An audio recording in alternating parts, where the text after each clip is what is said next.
love, counterfeit love givers. Counterfeit love, counterfeit love givers. Counterfeit love givers. Shiny standalones, arrows, wings, and fros, who make innocence pose for dimes, quarters, and nickels for sick foes who think they need a quick show, forgetting who they are for a quick blow, at the greater expense of her, his gem, sold into the hands of hymns who sing in unison as they found the sound of her innocence, turned into black and blue piano playing keys. They bang, untamed. They open the intimate parts of her being unblamed. So they, our fathers, sons, and brothers, walk this earth without shame. They say she's worth less than the very ground she kneels on. To pray? No. The only praise she knows is the one this vile foe abuses, the one that looks her back in the mirror with haunting eyes that struggle to mark in tears for the world to see. Alone, a daughter, placed in the act of the Cupid. Some call her stupid, but others will stand to be her hope. Not with arrows, some wings, and a fro, but with a heart, some love, and a glow, some joy, some ears, and some time to get to know her story. You see, she gets paid and the colors shine.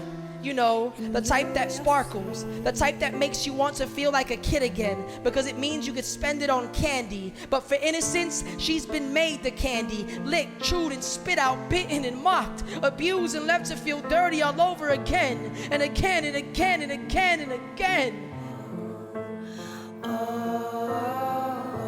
And again, and again. And again, and again. You know me, oh, oh, oh, oh,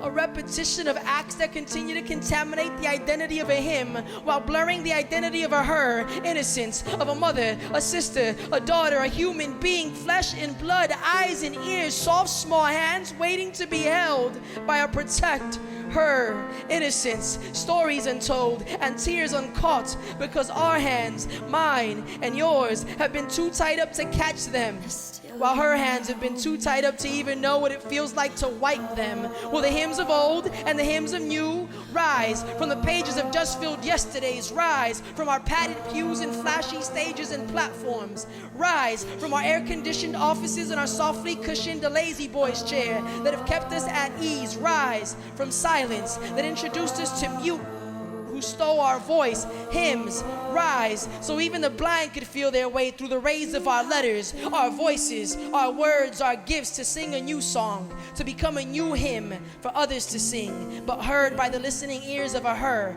his daughter, his beloved, who longs to be embraced by the one who heals, because her heels, the ones they make her wear, have brought her nothing but a momentary stature that attracts the very scars she knows too well, scars she can't seem to erase on her own. So I, this hymn you hear so clearly, will be heard. Yes, I, a hymn that will fight the mutiny in view for a world to see, to be a hymn whose spoken hearts will play on the worst of LA streets, loud enough to echo heaven's beat, of a heart that longs to save innocence, of a heart that longs to intoxicate innocence with the aroma of her inner scent, her beauty, to whisper hope back into her ears and put joy back on her lips, a glimpse, evidence that my hands and your hands, no longer tied to the mundane, will rise, silently pushing fear aside and placing frivolous next to pride on the shelf of lies that have kept us slowly moving in a world that quickly passes and harasses our ability to know, to engage, to respond, to saving innocence, to saving. You memorize me. Innocence. To saving innocence.